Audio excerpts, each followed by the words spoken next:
भाई जैसे अभी जो पाकिस्तान क्रिकेट है वो हमको काफ़ी डाउनफॉल पे देखने को मिल रहा है। मतलब जैसे उसकी जो शुरुआत हुई थी 1950s में, तो काफ़ी ज़बरदस्त तरीके से पाकिस्तान ने एक मतलब एक होता है ना कि यार नए नए आए हैं लेकिन शानदार तरीके से आए हैं, उस तरीके से अपनी क्रिकेटिंग जर्नी जो है उसने शुरू की थी।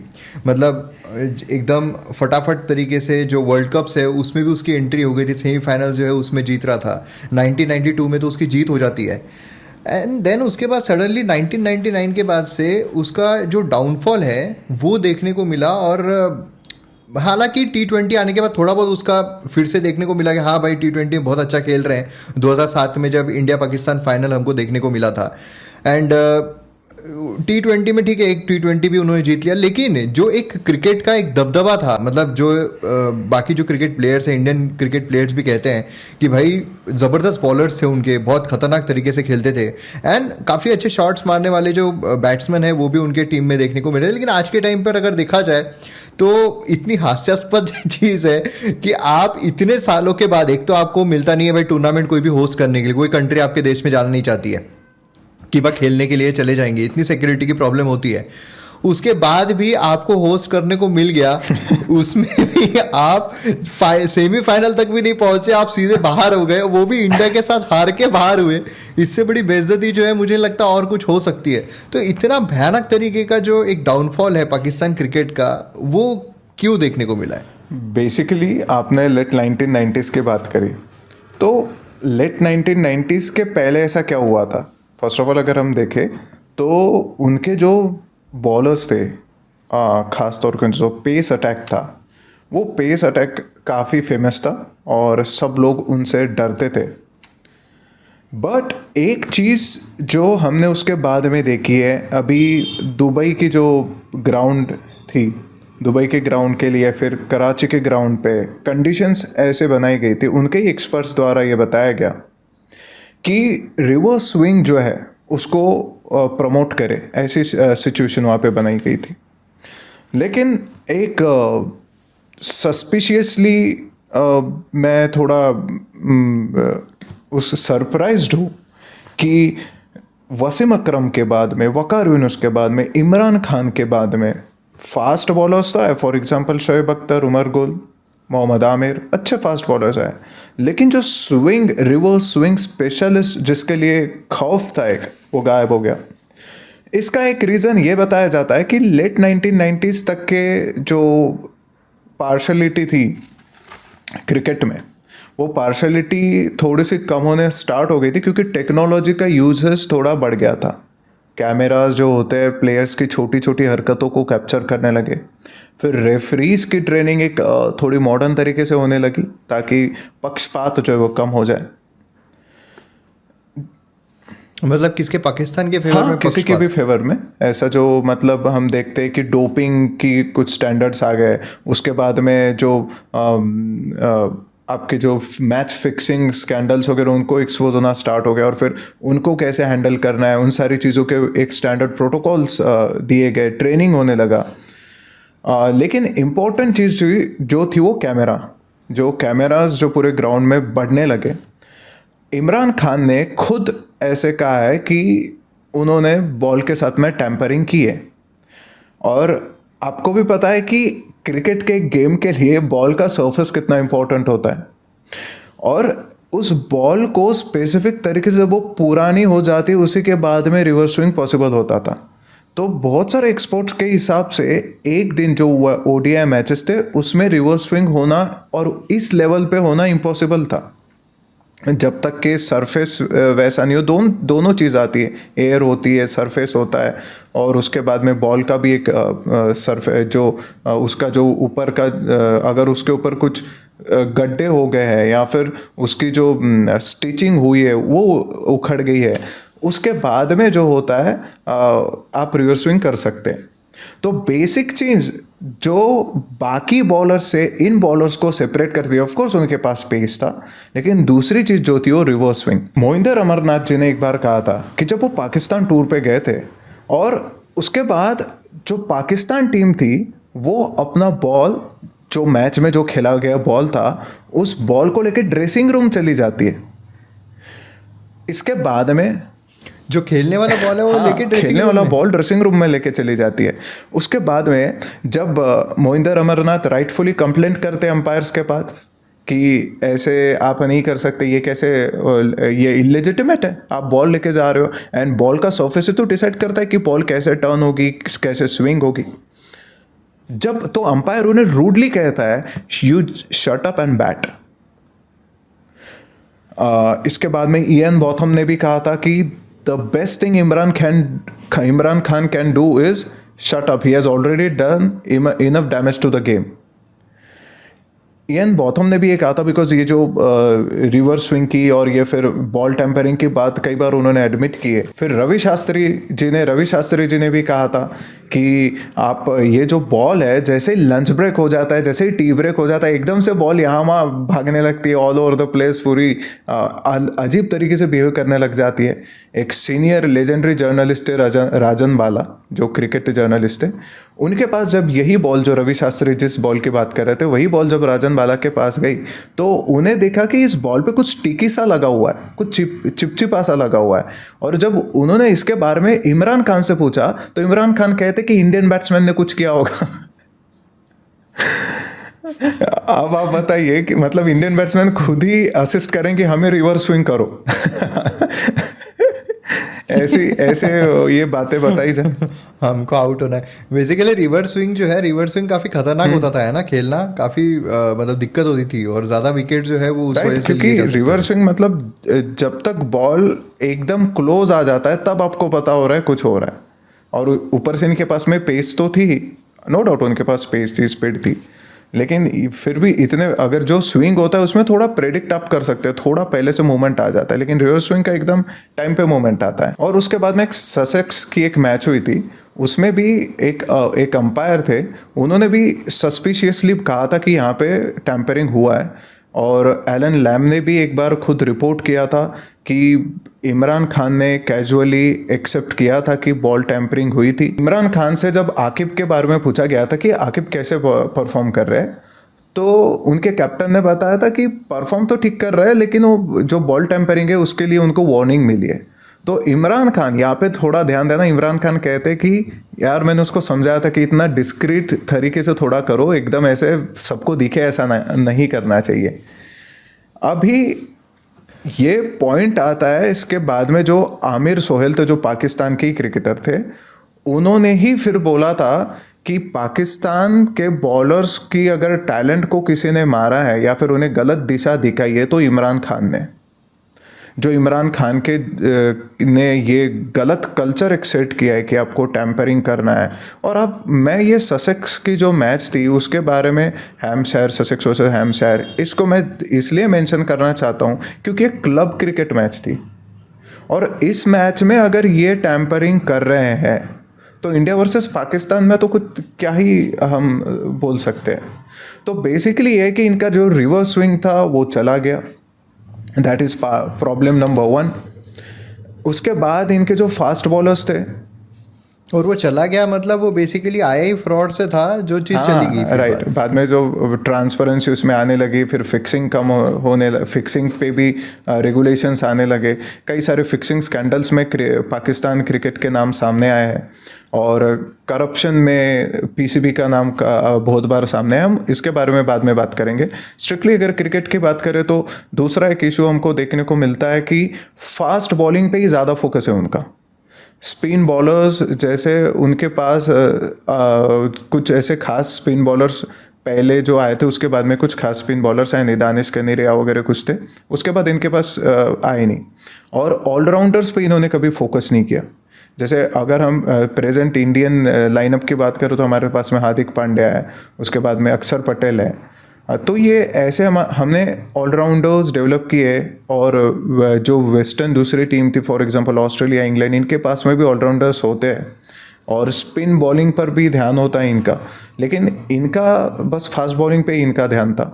उसके बाद में इनके जो फास्ट लेजेंडरी बॉलर्स थे, पहले तो टैलेंट बराबर से आता नहीं है, और टैलेंट जब बाहर आ जाता है, जैसे शोएब अख्तर ने खुद कहा था कि मैं एटलीस्ट 4 साल लेट हुआ हूँ पॉलिटिक्स के कारण, अगर मुझे 4 साल पहले ही ये ले लेते तो उनको भी पता था, शोएब अख्तर को भी पता था कि 150-160 की स्पीड के अराउंड वो बॉलिंग डालते थे, तो कितना बॉडी पे स्ट्रेन आता होगा, और इतना लंबा रनअप वगैरह था और फिटनेस पे बहुत ज़्यादा उसका इफेक्ट आता था। तो वो कह रहे थे कि जब मैं अपनी प्राइम हेल्थ में था, वो 4 साल तो आपने मुझे खिलाया ही नहीं आप, और रीजंस भी एकदम, और वो अच्छे परफॉर्म भी कर रहे थे डोमेस्टिक सर्कल में, तो फिर भी उनको खिलाया नहीं। तो टैलेंट दिखने के बाद भी उसको बराबर ला नहीं रहे थे। और ऐसा वैसे बहुत सारे बोर्ड्स में होता है, लेकिन 4 साल is a very large period of time, और बॉलर की पीक ईयर्स आप ले रहे हो। बहुत ऑलरेडी ऑलरेडी जो क्रिकेटर्स होते हैं उनकी एज काफ़ी कम होती है, मतलब जो खेलने की एज है वो काफ़ी कम होती है। वो मतलब मोस्टली जो क्रिकेटर्स है वो 35 मैक्स टू मैक्स 38-40 तक जाएंगे अगर बहुत अच्छा उनका ये रह रहा है। और बॉलर जो है, और उसमें फास्ट बॉलर्स, उनकी एज तो वैसे ही 35 से कम ही होती है। रेयरली कोई 35 प्लस फास्ट बॉलर देखने को मिलता है, उसमें 4 साल गंवा देना ये बहुत बड़ी बात होती है। और बात यही बहुत इंपॉर्टेंट है कि इनकी जो शोएब अख्तर की अगर आप करियर देखोगे तो इंजरी, आधे से ज़्यादा उनका इंजरी ही चलता था। उसके बाद में अगर आप रिसेंट बॉलर्स देखो, शाहीन अफरीदी हो गए या फिर नसीम शाह हो गए, ये भी फास्ट आए तो एकदम फास्ट बॉलर्स आते, एकदम 150 की स्पीड से डालते हैं, 155 की स्पीड से डालते हैं, फिर धीरे धीरे इनकी स्पीड कम हो जाती है, फिर इंजर होकर गायब हो जाते हैं, और फिर वापस आते हैं तो इनकी स्पीड ड्रॉप होने स्टार्ट हो जाती है। अगर हम बुमराह की बात करें तो, या फिर पैट कमिंस की बात करें तो, इनको भी इंजरीज होती है, लेकिन जब ये इंजरी से बैक वापस आते हैं तो इनकी स्पीड पे कोई फ़र्क नहीं पड़ता। कई बार तो इनकी स्पीड इम्प्रूव्ड भी देखी गई है कंसिस्टेंटली, एक 150-145 के अराउंड ये फास्ट बॉल्स करते हैं। इसके लिए इनकी जो जो असिस्टिंग टीम होती है, फॉर एग्जांपल जो हेल्थ वाली टीम होती है, जो सपोर्ट स्टाफ होता है, वो काफ़ी इंपॉर्टेंट होता है। एक बीच में इंसिडेंट हुआ था जब इन्होंने एक डॉक्टर अपॉइंट किया था, जो फिजिशियन होता है उनको अपॉइंट करना होता है, तो फिजियोथेरेपिस्ट ही होना चाहिए जिसको इन फिजियोथेरेपी का ज्ञान हो, लेकिन इन्होंने नॉर्मल डॉक्टर अपॉइंट कर दिया था। और बताया जाता है कि उनके पॉलिटिकल और मिलिट्री कनेक्शंस थे, इसलिए उस डॉक्टर को अपॉइंट किया, और उनको इंजरी के बारे में वगैरह कुछ भी समझता नहीं था। मुझे अभी भी याद है कि जब हम स्कूल में थे, काफ़ी पुरानी बात है, तब न्यूज़पेपर में छपा था कि इंडियन ड्रेसिंग रूम को एक एडवाइजरी दी है कि आपको रेड मीट नहीं खाना है। रेड मीट से आपकी जो हेल्थ है उसके ऊपर जो प्रभाव है वो ख़राब हो सकता है। मतलब उस समय भी जब डाइट का इतना रोल पता नहीं था वर्ल्ड को, तब से ही डाइट का ध्यान रखा जाता था कि इंजूरीज से बचाना है। और अभी तो हम देख रहे हैं कि विराट कोहली हो गए, हार्दिक पांड्या, हेल्थ रीजंस के कारण काफ़ी डाइट में डिसिप्लिन हुए, वेजिटेरियन हुए, और वो क्लेम करते कि इंजरी कम हो रही है, उसके बाद में उनकी रिकवरी टाइम बढ़ी है। और विराट कोहली, इनफैक्ट विराट कोहली ने जो ये जो छोड़ने का उनका ये है कि जो नॉनवेज खाते थे उसके छोड़ने का, उनको जो रीढ़ की हड्डी है उसमें क्लॉट जैसा कुछ डेवलप होता था, और देन उसके बाद जब उन्होंने छोड़ा तो अपने आप जो उनकी एनर्जी है वो भी बढ़ी है, एंड देन उनका जो परफॉर्मेंस है वो भी काफ़ी इंक्रीज हुआ। ऐसा उन्होंने खुद मतलब इंटरव्यूज़ में कहा। और उनकी जो अभी हम फिटनेस कल के ही मैच से देख सकते हैं, जो भी रिसेंटली ऑस्ट्रेलिया के साथ सेमीफाइनल हुआ, तब उन्होंने देखा कि ज़्यादा रिस्क लेने से तो कोई फ़ायदा है नहीं, तो सिंगल्स में ही उन्होंने इतने सारे सिंगल्स, अराउंड 56 सिंगल्स उन्होंने लिए। मतलब कितनी फिटनेस होगी, 56 सिंगल्स आप अगर ले सक रहे हो तो आप में स्टेमिना कितना है। तो इस चीज़, मतलब मैं यही देख रहा था कि जैसे 100 के, मतलब 100 के आसपास, 100 रन्स के आसपास कोई बैट्समैन 100 रन्स के आसपास है, और उसमें उनकी जो मतलब एक भी 6 नहीं है, एंड देन 4 जो है लेस देन 10 4 है, तो मतलब इससे कितना उन्होंने रनिंग बिटवीन द विकेट्स की है। तो रनिंग बिटवीन द विकेट्स वो भी बहुत ज़्यादा फिटनेस उसको लगती तो है। यही जो एक इनोवेटिव अप्रोच MS धोनी के आने के बाद हमने देखा कि MS धोनी एकदम रनिंग बिटवीन द विकेट्स हमेशा एक की जगह 2 लेते थे, जहाँ पे कोई रन नहीं वहाँ पे 1 ले लेते थे। तो यहाँ से हम हर टीम के पास, आपके पास कुछ इनोवेटिव देखने को मिल रहा है कि कुछ उन्होंने इनोवेटिव किया ओवर द ईयर्स, लेकिन इनके पास क्या है, pace attack fast bowling, pace attack fast bowling, वही है। और 150 की स्पीड से डालो, 160 की स्पीड से डालो, लाइन लेंथ का कोई लेना देना नहीं, उस पर उतना फोकस नहीं होता है।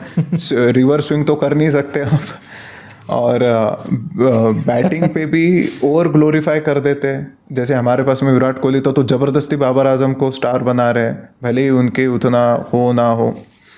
और जो इनकी जो रिलीजन को ले आते हैं, मतलब मैं प्लेयर्स की बात कर रहा हूँ, पॉलिसीज़ की तो बाद में बात करेंगे, लेकिन प्लेयर्स का भी जो रिलीजन, मतलब हर जगह रिलीजन ले आते हैं। अगर जीत गए तो रिलीजन ले आएंगे, तो हार गए तो भी, मतलब एक जनरल देखा गया कि काफ़ी प्रमोट करते और काफ़ी एम्फेसाइज करते अपने रिलीजन पे। हालांकि स्पोर्ट्स पर्सन ने रिलीजन को, इस चीज़ को अपने दूर रखना चाहिए। मोहम्मद रिजवान जो अभी है, कैप्टन थे, उनके बारे में ऐसा कहा गया कि हमारी टीम्स या फिर बाकी टीम्स 4-5 बजे कैप्टन का मैसेज आता था प्रैक्टिस करने को, प्रैक्टिस सेशन जाना है या फिर रन पे जाना है, और इन सब का मैसेज आता था नमाज पढ़ना है। तो और ये अभी चैंपियंस ट्रॉफी के अराउंड ये हो रहा था। और फिर इनको वाइट सीट्स वगैरह, कई बार ऐसे वीडियोस भी देखे कि ट्रेनिंग ग्राउंड में वहाँ पे चद्दर बिछा के नमाज पढ़ी जा रही है। तो ये रिलीजन जो है और ये चीज़ को मिक्सअप कर रहे हैं, और जीत रहे तो इस्लाम की विक्ट्री बता रहे हैं, और हार रहे हैं तो पता नहीं किसकी हार है। लेकिन ये जो, और ये ऊपर की लीडरशिप से आ रहा है, पीएम, उनके लेवल बड़े बड़े जो उनके मिनिस्टर्स है, ये सारे लोग इस तरीके की बातें कर रहे हैं। तो ये इन सारी चीज़ों से, और फिर ऑलराउंडर्स डेवलप नहीं किए उन्होंने, डाइट पे जो मॉडर्न आज क्रिकेट जैसे डेवलप हुई है। एक चीज़ पे जो मुझे ध्यान अगर आप दे सकते हो, तो इंडिया की जो पहले की टीम थी और जो वेस्टर्न टीम थी, तो हम देखते थे कि इंडियन फील्डिंग उतनी स्ट्रांग नहीं थी। गांगुली के टाइम पे वगैरह अग्रेशन वगैरह तो सब आ गया था, लेकिन फील्डिंग फिर भी हमारी अप टू द मार्क नहीं थी। हम अच्छे थे फील्डिंग में, लेकिन हम एक्सेप्शनल नहीं थे।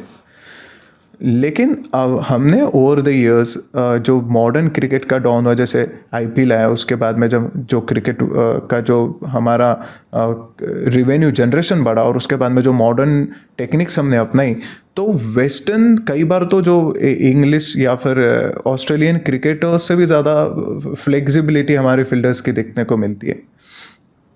तो फील्डिंग एक टॉप नॉच गई। और अगर आप फील्डिंग ब्लंडर्स ऑफ पाकिस्तान देखोगे, तो कितने कितने सारे फनी वीडियोस आएंगे। ऐसा कहा जाता है कि अगर कामरान अकमल कीपर ना होता तो शोएब अख्तर के और कितने तो भी विकेट्स होती क्योंकि कैच ही उतनी छूटती थी।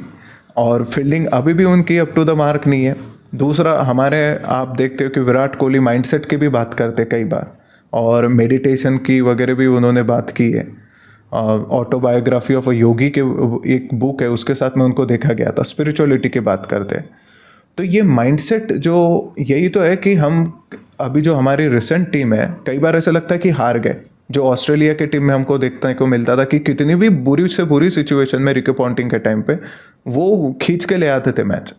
तो वैसे ही अभी कल की भी मैच, वो हार ही नहीं मानते थे। मतलब उनका उस वक्त जो 2003 की बात है, जब फाइनल्स इंडिया वर्सेस ऑस्ट्रेलिया हुआ था, उस समय पे उनके रन्स जो है, आई थिंक उनके 300 प्लस थे उस समय पे। फर्स्ट बैटिंग वो कर रहे थे वर्ल्ड कप में, फाइनल्स में, 300 प्लस उनके रन्स थे।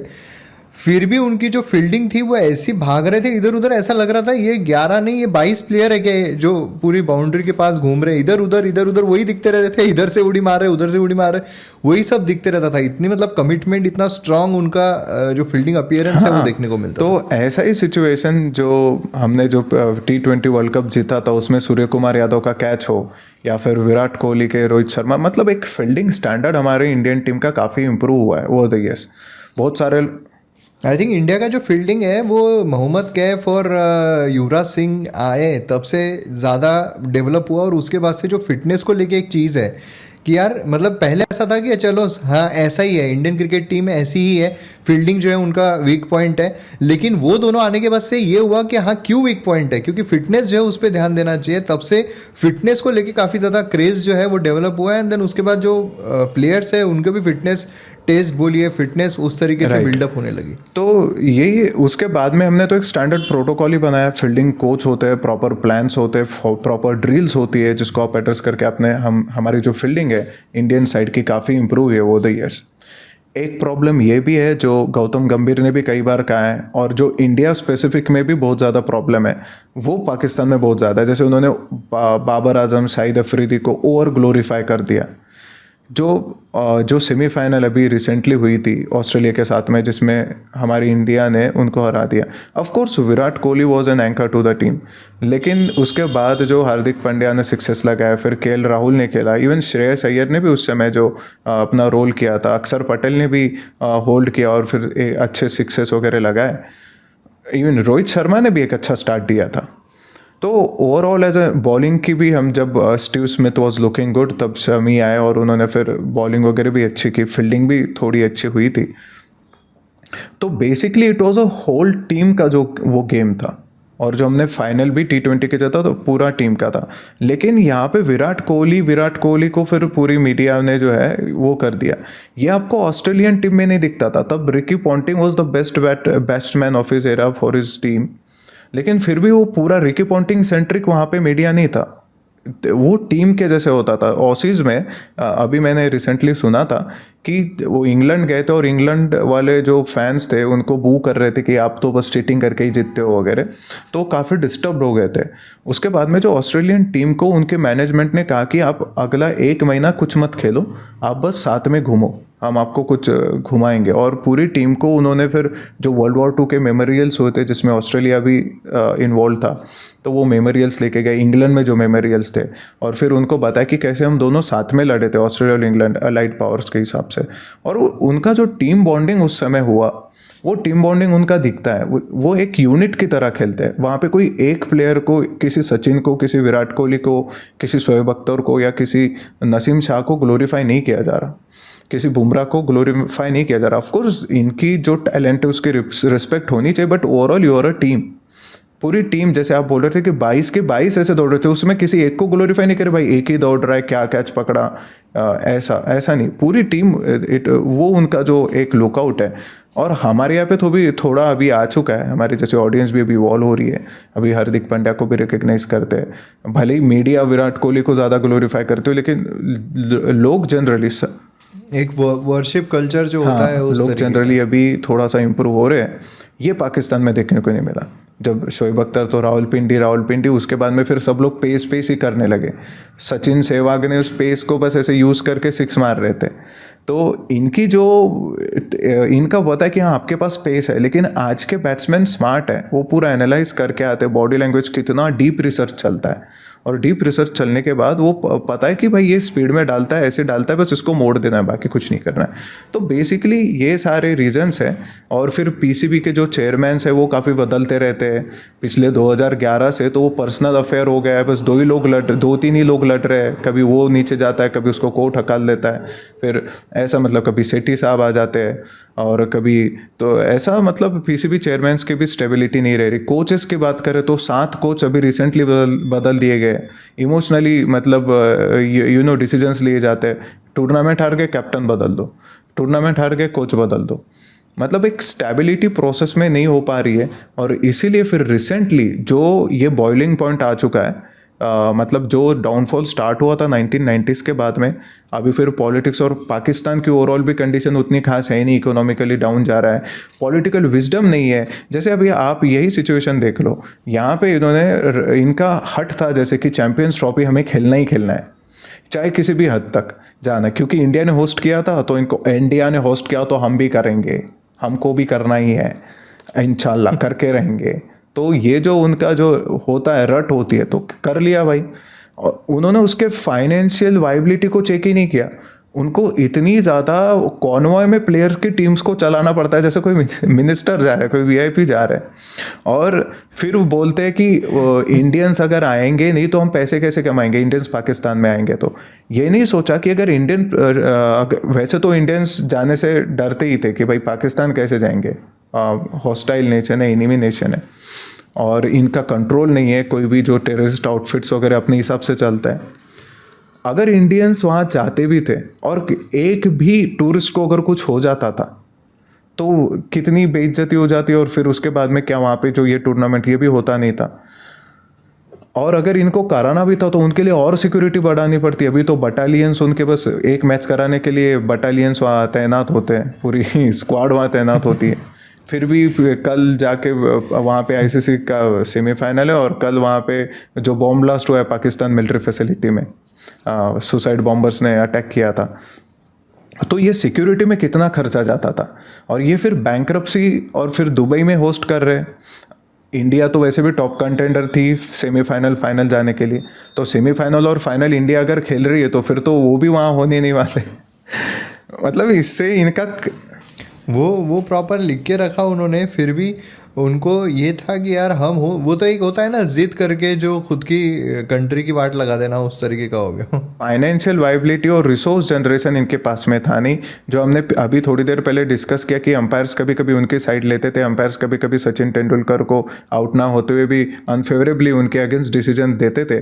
तो ये सब होता था, तब इनके पास में एड से पैसा आता था, बिलियंस ऑफ डॉलर यूएस पे स्पेंड करता था, तो ये मे बी पैसे का यूज़ करते होंगे, ऐसे कुछ लोग एलिगेशंस लगाते हैं, लेकिन अभी वो नहीं रहा। तो मतलब ये जैसे ये अगर पैसा वहाँ यूज़ कर रहे हैं, मतलब फिर जो पॉलिटिक्स है, मतलब पॉलिटिक्स इन द सेंस कि क्रिकेट की पॉलिटिक्स नहीं, लेकिन जो पाकिस्तान की पॉलिटिक्स है, मतलब उनका भी इन्वॉल्वमेंट क्रिकेट इसमें था। अगर हम देखें कि जब इंडिया और पाकिस्तान दोनों इंडिपेंडेंस हुए 1947 में, उसके बाद में मैक्सिमम लोगों को पता है कि पाकिस्तान इंडिया से ज़्यादा ग्रो कर रहा था, कि पाकिस्तान की ग्रो होती थी 6% के अराउंड, हमारी ग्रोथ थी 3 से 4% के अराउंड। अभी इसमें इंडियंस की में कोई ऐसी कमियां नहीं थी, इंडियंस में एजुकेटेड लोग वगैरह थे, हमारे पास में इंजीनियरिंग इंस्टीट्यूशंस थे, मेडिकल इंस्टीट्यूशंस भी थे, क्योंकि ब्रिटिश ने भी एक ट्रेडिशन दिया था, और हमारे यहाँ पे एक एजुकेटेड क्लास का एक अच्छा खासा हिस्सा हमारे इंडिया में था, और बिजनेसमैन भी थे। बात ये थी कि हम सोशलिज्म से चिपके रहे, नेहरू साहब की करम से हम सोशलिज्म के पीछे थे, और जब यूएस हमें ऑफ़र कर रहा था कि आप हम असिस्ट करो, हम आपको सपोर्ट करेंगे, आपको न्यूक्लियर प्रोग्राम देंगे, आपको मॉडर्न इकोनॉमिक पॉलिसीज़ देंगे, आप हमारी इंडस्ट्रीज़ को आने दो, तो हम नॉन अलाइन मूवमेंट का राग अलाप रहे थे। और फिर ये जो पॉलिसीज़ हमारी मिसफायर कर गई, तो इनको क्योंकि अफ़गानिस्तान में एक पॉइंट ऑफ कंटेंशन पहले से ही था कि मिडल ईस्ट में वहाँ पे ऑयल्स थी, ये सारा था, तो वहाँ पे कंट्रोल होना रशिया के लिए भी या किसी भी सुपर पावर के लिए इम्पोर्टेंट था।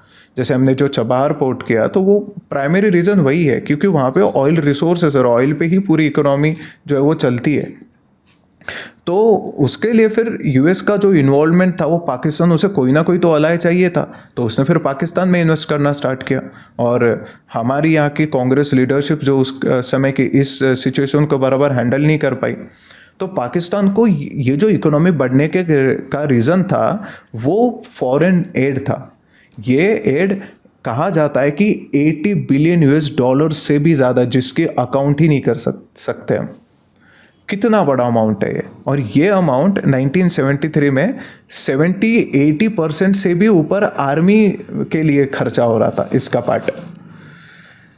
अभी तो वैसे भी वहाँ पाकिस्तान में सबसे इम्पोर्टेंट आर्मी है ना, आर्मी के अलावा जनता जो है वो तो है ही क्या, बस आर्मी सबसे इम्पोर्टेंट है, वो तो हाँ, आर्मी बहुत सब। इम्पोर्टेंट है। और फिर वहाँ पे मुजाहिर जो है हमारे यहाँ के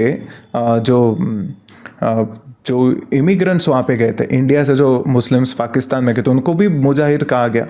जब पाकिस्तान नया नया चलने लगा तो ये लोग एजुकेटेड थे, इन लोग को थोड़ा नॉलेज वगैरह था, तो ये जल्दी से वहाँ पे ऊपर जाने लगे अपनी सीढ़ियाँ चढ़ के, और अच्छे अच्छे पोस्ट पे चले गए। लेकिन फिर भुट्टो आते, जुल्फ़िकार अली भुट्टो, उन्होंने फिर कहा कि मुजाहिर को हका लो, इनके ये लोग ही सब रिसोर्सेस ले जा रहे हैं, हम जो पंजाब सिंध वाले लोग हैं हमें तो कुछ मिल नहीं रहा।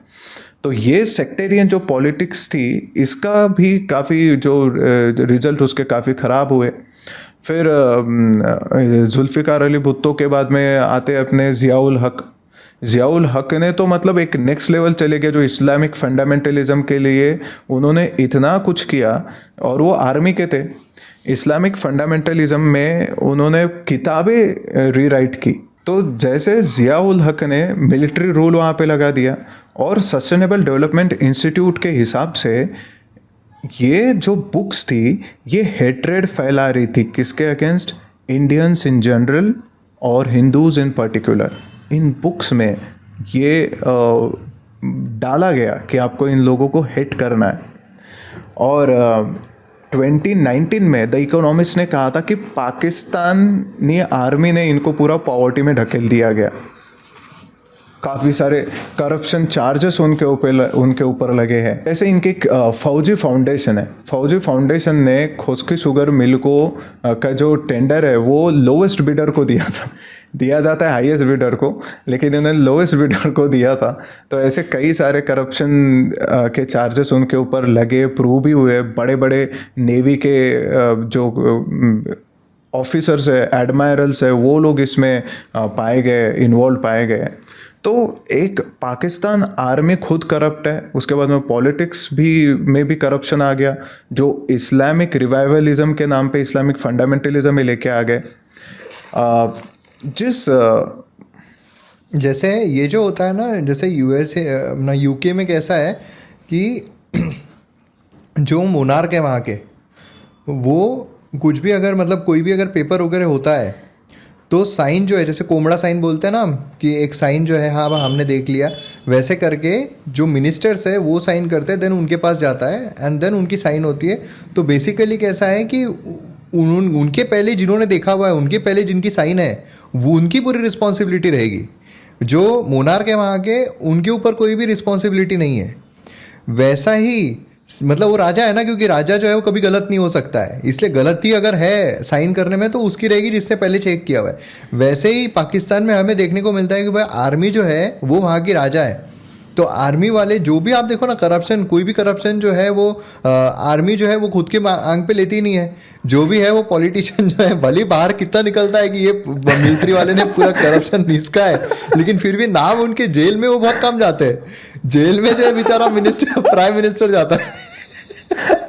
जैसे हम पाकिस्तान आर्मी के हमने देखा कि ये शुगर मिल के इसमें था, फिर पाकिस्तान नेवी का जो है उसका कराची अफेयर हो गया, पाकिस्तान एयरफोर्स का शाइन फाउंडेशन हो गया। मतलब इनके हर आम ने करप्शन किया हुआ है। इवन इनकी जो ISI वो भी CI के साथ में मिलके चलती थी। तो बेसिकली देखा जाए तो इनकी जो सेक्टेरियन पॉलिसीज़ थी, अब इनकी जो रिवेन्यू जनरेशन के जो इनका जो रिवेन्यू ग्रोथ हो रहा था या फिर इनके जो पैसे आ रहे थे, एक तो सबसे पहले एड पे डिपेंडेंट ये थे। दूसरी चीज़ ये थी कि ये जो ईस्ट पाकिस्तान तो जो अभी बांग्लादेश है, वहाँ पे ट्रेड काफ़ी अच्छा होता था वहाँ से। बहुत सारे लेफ्टिस्ट लोग आज के बोलते हैं कि बांग्लादेश ग्रो कर रहा है। लेकिन अगर हम देखें कि तो बांग्लादेश जो रीजन था, जो भारत का ही पार्ट था बंगाल, वो हज़ारों साल से वहाँ पे मैन्युफैक्चरिंग सिल्क का हो या फिर मसलिन का हो, और ट्रेडिंग जो है ताम्रलिप्ति वहाँ का पोर्ट हो, ये हिस्टोरिकली हमने देखा है कि ये काफ़ी फ्लरिशिंग जगह थी। तो वेल कनेक्टेड थी सारे ईस्टर्न एम्पायर के साथ में, और वहाँ पे बहुत अच्छा मैन्युफैक्चरिंग की टेक्नोलॉजी स्किल वहाँ पे अवेलेबल थी। और एजुकेशन भी, जो यूनिवर्सिटीज़ वहाँ पे थी, हम देखते हैं उदांतपुरी, विक्रमशिला, ये सारी यूनिवर्सिटीज़ भी वहाँ पे थी। तो एजुकेशन का भी एक ओवरऑल एक वातावरण वहाँ पे हुआ करता था। तो ये जो चीज़ अभी बोली जा रही है कि बांग्लादेश ग्रो कर रहा है, एक्चुअली वो थोड़ा सा ग्रो कर रहा है, जो हिस्टोरिकली ही वहाँ पे वो ट्रेडिशन था। लेकिन इसका ही फ़ायदा जो शुरुआती दिनों में पाकिस्तान को मिलता था, लेकिन फिर उन्होंने इनको भी, जो पाकिस्तान आर्मी का था, इनके ऊपर भी अत्याचार करके, इनके ऊपर भी फोर्स करके उनको भी फिर बांग्लादेश बन गया वो। और ये सबसे बड़ी प्रॉब्लम पाकिस्तान आज हम देख रहे हैं कि पाकिस्तान जो इकोनॉमिकली स्ट्रगल कर रहा है, ये एड पे बहुत ज़्यादा डिपेंडेंट रहे।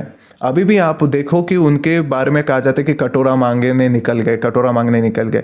वो उन्होंने आदत, वो एड मतलब आप बहुत ज़्यादा अच्छा शब्द यूज़ कर रहे हो। बेसिकली वो चंदा जो है उस पर डिपेंड रहे हैं, राइट। तो पहले शुरुआती दिनों में इनको मुस्लिम वर्ल्ड, जो खालिकुज्जमान वगैरह जो वहाँ के लीडर थे, उन्होंने बोला था कि ग्रेटर इस्लामिक स्टेट हम बनाएंगे जिन्ना के टाइम पे, पूरा मतलब इस्लामिस्तान, पूरे वर्ल्ड के मुस्लिम देश एक आएंगे। लेकिन बहुत सारे जो मुस्लिम देश थे, उन्होंने कहा कि भाई हमारे नेशनल इंटरेस्ट हमें इंपॉर्टेंट है, कि भले ही हमारा रिलीजन मुस्लिम है, लेकिन हमारे कल्चर, एथनिसिटीज़, हमारे जो इश्यूज़ है वो डिफरेंट है, तो ये तो हम नहीं करने वाले। तो उनके इस कॉल को भी किसी ने हिड नहीं किया। जो ये रिलीजन के को सबसे ज़्यादा वैल्यू इन्होंने दी है, ऐसे किसी भी सऊदी अरेबिया ने या फिर किसी ने भी इतनी वैल्यू नहीं दी हुई है। क्योंकि इनकी, आपने देखो कि जियाउल हक की पॉलिसीज़ में हिंदूज और इंडियंस को हेट्रेड, मतलब कोई ना कोई इनकी एक जो थी एक आइडियोलॉजी या फिर एक थिंकिंग, इनके जो एक थिंक टैंक था, वो यही सोच रहा था कि हमारा सबसे बड़ा जिंदगी का मकसद ही है हिंदूज़ के अगेंस्ट, क्योंकि देश का निर्माण ही हिंदूज़ के अगेंस्ट हुआ था। इन्होंने ये सोचा था कि हिंदूज़ से हमें अपनी इंटरेस्ट को बचाना है। That was there primary motive. और जो इंडिया के केस में हम देखते हैं कि हमारे यहाँ पे रिवेन्यू जनरेशन हो रहा है, हम रिवेन्यू जनरेशन 1990s के बाद में जैसे फिर हमने सोशलिज्म की ग्रिप हमारी कम हो गई और आईएमएफ ने सजेशन देने के बाद में इंडियन गवर्नमेंट ने जो फिर 1990s के रिफॉर्म्स लाए, उसके बाद हमारी जो इकोनॉमी वो खुलने लगी और फिर बीसीसीआई भी उसके साथ फिर प्राइवेट जो टेलीविजन्स चैनल वगैरह फिर उनके फिर राइट्स और वो सेल करके जो पैसे आने लगे और फिर आईपीएल हमने स्टार्ट किया। आईपीएल के बाद में रिवेन्यू जनरेशन नेक्स्ट लेवल पे चले गया और इसी रिवेन्यू का यूज़ भी जो है वो अच्छे तरीके से यूज़ किया गया। फॉर एग्जांपल अगर हम देखते हैं कि इमरान खान के जो डोमेस्टिक किसी भी क्रिकेट के नेशनल टीम की स्ट्रेंथ इस पे डिपेंड करती है कि आपका डोमेस्टिक सर्किट कैसा है, आपका डोमेस्टिक जो क्रिकेट बोर्ड्स है उसमें डेमोक्रेसी कैसी है। इनफैक्ट अभी एक सेटी कमेटी जो बनाई थी उसी के लिए पाकिस्तान में बनाई थी कि डेमोक्रेटिकली इलेक्शंस वहाँ पे हो, छोटे रीजन्स पे, डिस्ट्रिक्ट पे, क्रिकेट बोर्ड्स पे। और प्राइवेट जो बोर्ड्स है, जो क्रिकेट बोर्ड्स है, प्राइवेट क्लब्स है, उनमें भी एक उनकी भी एक क्वालिटी अच्छी डेवलप हो। तो इंडिया में 37 डिपार्टमेंट्स रणजी में खेलते हैं। अब रणजी में खेलने के कारण क्या हो रहा है कि और वहाँ पे सैलरी भी अच्छी मिलती है उनकी। अभी अब अगर रणजी ट्रॉफी देखोगे टीवी पे तो बिल्कुल ऐसे इंटरनेशनल क्रिकेट के जैसा ही कवरेज उसका हो रहा है। उनको पैसे, सैलरी, फैसिलिटीज़, मेडिकल फैसिलिटी मिलती है। उसके बाद जो आईपीएल है, आईपीएल के कारण अभी एक West Indian cricketer Mumbai Indians के, उन्होंने होटल में जो धीरूभाई अंबानी हॉस्पिटल में उनकी फ्री ट्रीटमेंट हो गई और बड़ी सी बड़ी सर्जरी फ्री में हो गई उनकी। तो आईपीएल में बहुत सारे सिर्फ आपको पैसे नहीं मिल रहे, करोड़ों रुपए तो मिल ही जाते हैं, लेकिन आपको एक फैसिलिटी, पर्क्स भी उसके बहुत सारे मिलते हैं। तो इन पर्क्स के कारण जो हमारा यूथ है वो उनके लिए एक बहुत सारी, पहले क्या कि 15-20 वैकेंसीज है नेशनल टीम में और नीचे तो उतना कुछ होता नहीं था। अभी आपको रणजी भी खेलोगे तो आपको अच्छे पैसे मिल रहे हैं और आप आईपीएल खेलोगे तो आपको अच्छा करियर आपका सिक्योर है। इतनी सारी टीम्स है तो इतने मतलब बेसिकली अपॉर्चुनिटीज़ जो है वो काफ़ी ज़्यादा इंक्रीज़ हो गई है, जो पहले बहुत कम थी। क्योंकि हम देखें तो विराट कोहली जो है वो भी आईपीएल की ही प्रोडक्ट है, वहाँ से ही ज़्यादा वो निकले। और उत्तपा, रॉबिन उत्तपा जो है वो भी हमको, हार्दिक पांड्या, तो मतलब बहुत सारे आजकल अगर आप देखोगे जितनी प्लेयर्स है वो आईपीएल से ही इंडियन क्रिकेट टीम में उनका आगमन हो रहा है। स्काई जो है वो भी हमको उसमें से आते हुए देखने को मिले। तो अपॉर्चुनिटीज़ जो है वो काफ़ी अच्छी खुल गई, इकोनॉमिकली बोलिए, सोशली कोई बोलिए, भी सभी यंग अगर perspective से। लड़का क्रिकेट खेल रहा है तो उसको लगता है कि यार बहुत सारी अपॉर्चुनिटी, उनके पेरेंट्स भी बोलते हैं कि हाँ आपके पास अपॉर्चुनिटी है, एम्प्लॉयमेंट की जो एम्प्लॉयबिलिटी वो बहुत है। और I am not even talking कि जो रीजनल लेवल पे जो क्रिकेट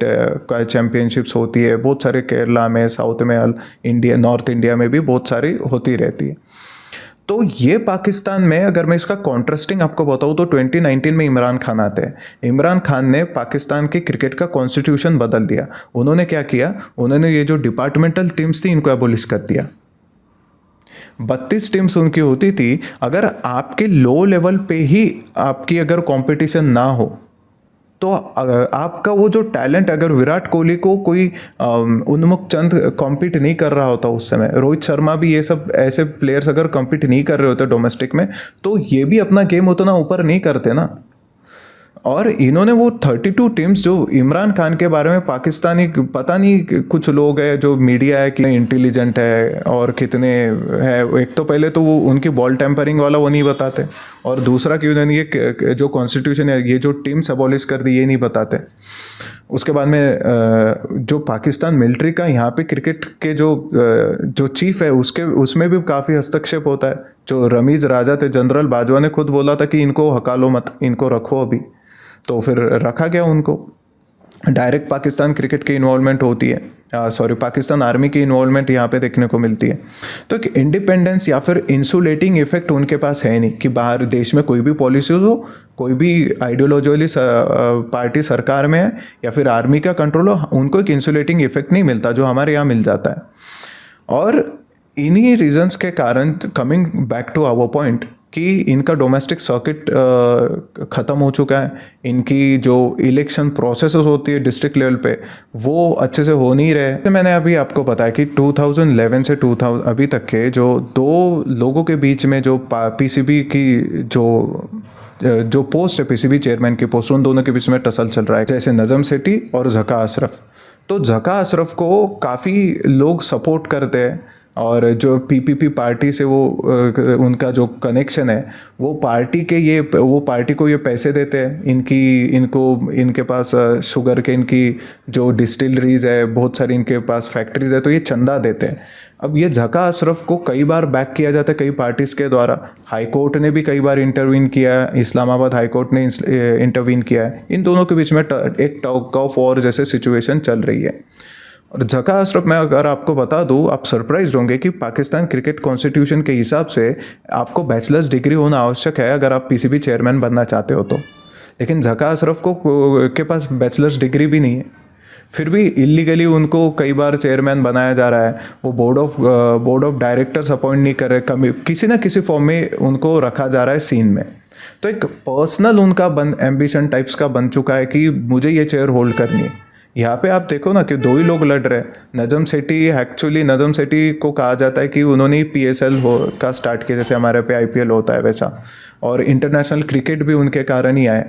तो नजम सेठी कमेटी में ये भी, जब उन्होंने रिव्यू देखा था कि क्यों हम स्ट्रगल कर रहे डोमेस्टिक्स में, तो ये देखने को मिला कि जो छोटे छोटे टूर्नामेंट्स होते हैं उसको भी कमर्शियलाइज कर दिया गया।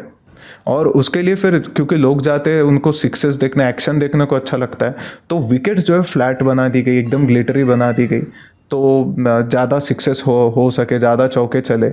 तो वो जो बॉलर्स का जो अलग वैरिड पिचेस में जो एक्सपीरियंस आता है एक टीम को, वो आ नहीं रहा है प्लेयर्स को। तो ये नीचे के लेवल से अगर आप देखें तो यहाँ से ये स्टार्ट हो रहा है। और उसके बाद में जो डिपार्टमेंट्स नहीं हो रहे, जैसे हमारे यहाँ पे रणजी ट्रॉफी की जैसे एक अनबायस तरीके से, फेयर तरीके से एक टूर्नामेंट होती है, वो नहीं हो रही है। तो एक डोमेस्टिक इसमें फिर जो पॉलिटिकल इन्फ्लुएंस होता है, और फिर चेयरमैन जो वो चेंज होते रहते हैं, तो पॉलिसीज चेंज हो रहे हैं, कोचेस चेंज हो रहे हैं, नया चेयरमैन आता है, अपना कुछ नया वैनिटी अफेयर लेके आता है, कोई वैनिटी पॉलिसीज लेके आता है। तो ये भी ये सबसे बड़ा रीज़न है कि जो क्वालिटी टैलेंट जो हमें देखने को नहीं मिल रहा है पाकिस्तान के टीम में। एग्जैक्टली और यही चीज़ काफ़ी अच्छे तरीके से अभी रिसेंट टाइम्स में एटलीस्ट जो आईपीएल आया उसके बाद से इंडिया में काफ़ी अच्छे तरीके से उसको सेग्रीगेट करके पेश किया जा रहा है। मतलब अगर हम देखें तो जो हमारा क्रिकेट बोर्ड है वो भी काफ़ी अच्छे तरीके से, मतलब एक उसमें स्टेबिलिटी जो है वो देखने को मिलती है। एंड देन उसके बाद जो पैसे हैं, क्योंकि मोस्ट ऑफ द चीज़ें जो है वो फंडिंग के रूप में हम ज़्यादा इंपॉर्टेंस रखती है। इंडिया को आज जो इतना तवज्जो मिल रहा है, नहीं तो समझ लो वही अगर आज के टाइम पर जो इंडिया में, मतलब पाकिस्तान में जो होस्ट कर रहे हैं और इंडिया ने पकड़ लिया था कि भाई हम पाकिस्तान में नहीं आएंगे, तो उनकी पूरी मैचेस जो है वो दुबई में रखी जा रही है। मतलब टीम्स को, बाकी जो टीम्स जो पाकिस्तान में, उनको ट्रैवल करके आना पड़ रहा है, जो लोग हैं, जो देखने वाले लोग हैं, उनको ट्रैवल करके आना पड़ रहा है।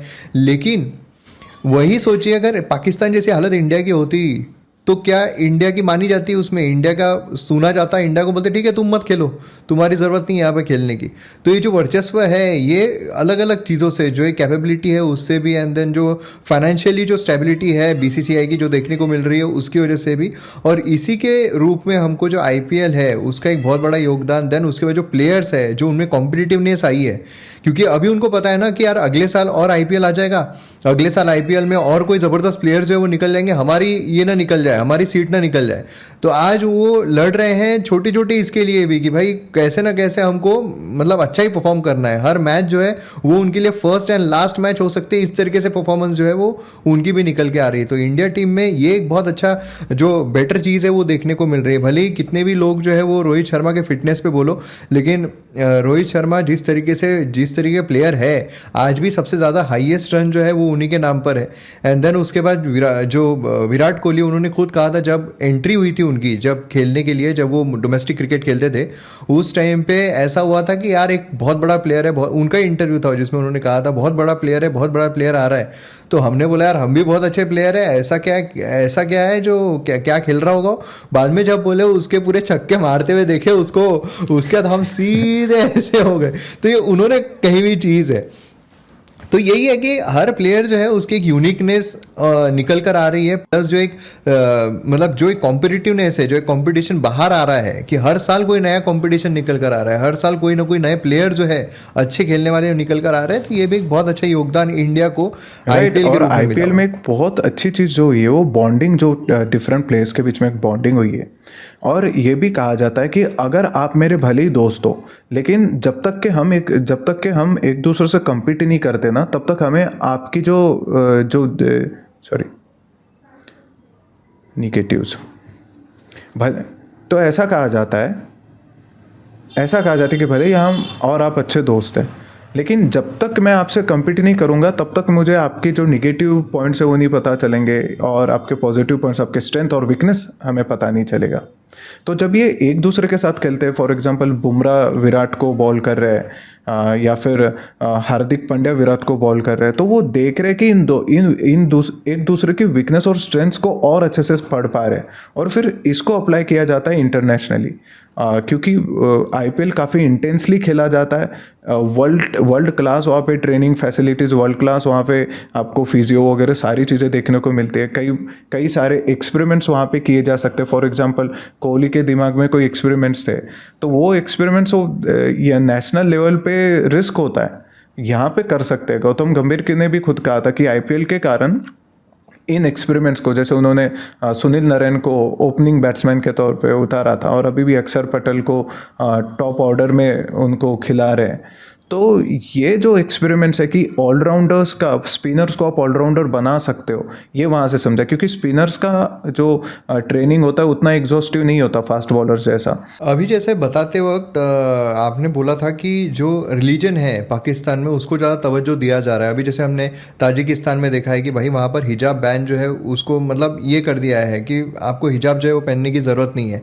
देन उसके बाद आपको मतलब उन्होंने यही कहा है कि ठीक है, मतलब ज़्यादातर मुस्लिम पॉपुलेशन है वहाँ पर, लेकिन जो वे ऑफ लाइफ है वो हम इस्लामिक तरीके से नहीं रह सकते हैं, क्योंकि वो ज़्यादातर जो कंट्रीज़ इस्लामिक इस पर चल रही है वो कंट्रीज़ जो है वो इकोनॉमिकली आगे नहीं बढ़ पा रही। जैसे दुबई अगर हम देखें तो इतनी इस्लामिक देश है पूरा का पूरा, लेकिन फिर भी वो सबसे ज़्यादा मतलब न्यूट्रल या हम बोल सकते हैं सेक्युलर तरीके से रह रहे हैं। तो ये चीज़ जो है, जैसे आपने कहा कि वो ज़्यादा तवज्जो देते हैं उस चीज़ को जो पाकिस्तानी क्रिकेटर्स है, तो क्या इसमें भी हमें इसका एंगल जो है वो देखने को मिलता है? क्योंकि आप देखो, इंजमाम उलक को आप जानते ही होंगे, तो इंजमाम उलक एक स्टार बैट्समैन थे पाकिस्तान के, वो भी मौलाना बने फिर रहे। उसके बाद में बहुत सारे ऐसे प्लेयर्स हैं कि जो अभी मौलाना बन के, जैसे यूसुफ योहाना थे, वो क्रिश्चियन थे, उनको वो बाद में मुस्लिम बने। और ये भी देखा गया कि उनका जब वो पाकिस्तान क्रिकेट टीम में आए थे तो वो क्रिश्चियन थे, उसके बाद में वो कन्वर्ट हो गए, मुस्लिम बन गए। उसके बाद में उनकी बैटिंग जो परफॉर्मेंस वो इम्प्रूव हो गई, और ये बताते थे वो लोग कि देखो ये मुस्लिम बनने के बाद में इनकी इम्प्रूवमेंट हो चुकी है, ऐसा कई लोग कहते थे। लेकिन जब दानिश कनेरिया की एक क्लेम आई थी कि वो सोल हिंदू बॉलर थे पाकिस्तान के टीम में, उन्होंने कहा था कि उनको भी कई बार ऐसा फोर्स किया गया, कई लोगों ने उनको सपोर्ट भी किया था, लेकिन कई लोगों ने उनको फोर्स किया था कि आप कन्वर्ट हो जाओ, तो आपको और बहुत ज़्यादा आपका करियर लंबा होगा, या फिर आपको और ज़्यादा पर्क्स मिलेंगे। 2007 में एक पाकिस्तान क्रिकेट के जो मैनेजर है, उन्होंने कहा था कि हमारी जो टीम के प्लेयर्स है ये रिलीजियस कन्वर्जन पे ज़्यादा ध्यान देते हैं रादर देन प्रैक्टिसिंग। अभी हमने मोहम्मद रिजवान के जो पाकिस्तान के कैप्टन है, इन्होंने मोहम्मद बोलते अभी जो पाकिस्तान के कैप्टन है मोहम्मद रिजवान, इन्होंने कुरान गिफ्ट की थी मैथ्यू हेडन को, और उन्होंने बताया था कि इसके कितने बेनिफिट्स है, ऐसा उनको बताया भी गया था। रिसेंटली एक क्लिप भी वायरल हुई थी 1-2 साल पहले, जिसमें तिलक रत्ने दिलशान, जो एक स्टार बैट्समैन थे श्रीलंका के, जिनके पापा जो थे वो मुस्लिम थे और माता जो थी उनकी बुद्धिस्ट थी, श्रीलंकन बुद्धिस्ट, तो उनका नाम भी मुस्लिम ही था पहले। लेकिन जैसे वो इंटरनेशनल सर्किट में आते हैं, इंटरनेशनल सर्किट में आने के बाद वो अपना नाम तिलक रत्ने दिलशान रखते थे, उनके पर्सनल रीजंस के कारण उन्होंने रखा होगा, और उन्होंने अपने एम्फेसाइज किया कि मैं बुद्धिस्ट फेथ को ही फॉलो करूँगा। ये बात जब ये वीडियो में ये पाकिस्तान के क्रिकेटर आके उनको कहते कि अगर आप इस्लाम को कबूल करते हो तो आपके लिए हेवन के दरवाजे अभी के अभी खुल जाएंगे। अब इसी वीडियो क्लिप में तिलक रत्ने उनको कुछ रिप्लाई देते, लेकिन इस रिप्लाई के बाद में कुछ उनका रिप्लाई क्लियर नहीं है, तो ये कहते हैं कि मतलब उन्होंने शायद मना ही किया होगा। तो ये जो पाकिस्तानी प्लेयर है ये बोलते हैं कि फिर तो हेल आएगा आप अगर इस्लाम कबूल नहीं करोगे तो, और ये मैच बुरी तरीके से हारे थे, ऐसे कहा जाता है। तो आप देखो कि कितनी ज़्यादा डीप स्टडी है। मतलब बाकी टीम्स क्या स्टडी करती कि अच्छा उनका स्टार बैट्समैन है ना, तो देखते इसके स्ट्रेंथ्स क्या है, इसके वीकनेस क्या है, ये फुल डिलीवरी के खेलता है, मतलब ये सारे टेक्निकलिटीज़ को देखते। ये क्या देख रहे हैं कि उसका रिलीजन क्या है। मतलब ये उन्होंने देखा है कि उनके पापा जो थे वो मुस्लिम थे कभी किसी टाइम पे, और उन्होंने आने के बाद में अपना रिलीजन चेंज किया। इतनी डीप नॉलेज इनको होती है, तो कितना ज़्यादा रिलीजियस इन्वॉल्वमेंट उसमें देखने को हम देख सकते हैं। हमारे इंडिया में भी मुस्लिम प्लेयर्स, स्टार प्लेयर्स रहे। फॉर एग्जांपल ज़हीर खान एकदम गणेश जी के वगैरह रिस्पेक्ट करते हैं। और विराट कोहली भी मोहम्मद सिराज के यहाँ पे जो ईद के टाइम पे गए थे। और फिर मोहम्मद शमी भी हमारे जो बॉलर है, जिनके बारे में भी पाकिस्तान ने किया था कि षड्यंत्र करने का ट्राई किया था, लेकिन वो नाकाम रहे थे उसमें। तो मोहम्मद शमी भी सब रिस्पेक्ट करते हैं। तो हमारी इंडियन टीम में आप देखोगे तो सब एक दूसरे के फेथ को रिस्पेक्ट करते हैं और एक दूसरे की क्वालिटीज़ को रिस्पेक्ट करते हैं। तो ऐसा कभी दिखता नहीं है कि आपका रिलीजन नहीं होने के कारण आपको सपोर्ट नहीं किया जा रहा है। तो ये एक बहुत बड़ी चीज़ है। 2009 में जो टेररिस्ट अटैक हुआ था श्रीलंकन टीम पे, और इसको भी जैसा क्रिटिसाइज करना चाहिए उस लेवल पे क्रिटिसाइज नहीं किया था, क्योंकि वो फंडामेंटलिस्ट रेडिकल ही अटैक था और उन वैल्यूज़ पे ही के ऊपर ही बेस्ड था वो टेररिस्ट जो था। तो वो तो कोई ऐसा एकदम मॉडर्निटी के वगैरह लिए उससे फटा नहीं था। वो तो उसने जो किया था, जो बॉम्ब अटैक किया था, वो तो उनके जो ट्रेडिशनल वैल्यूज है उसके लिए किया था। इसको भी फिर वो लेवल पे क्रिटिसाइज नहीं किया गया। तो इंटरनेशनल मीडिया ने भी ये देखा कि ये लोग उसको क्रिटिसाइज वो लेवल पे नहीं कर रहे, मतलब अभी भी गारंटी नहीं है कि ये उसके अगेंस्ट हार्ड स्टैंड ले। और किसी ने भी कहा नहीं कि इसके अगेंस्ट, इसके बाद तुम अटैक करके देखो, हम आपको बहुत कड़ा दंड देंगे, ऐसा भी किसी ने कहा नहीं। तो बेसिकली एक रिलीजियस कन्वर्जन अभी भी जो मोहम्मद रिजवान है उनके, वो जब कहा जाता है जब वो नमाज़ पढ़ते हैं तो वो किसी गैर मुस्लिम को नहीं आने देना चाहते अपने रूम में।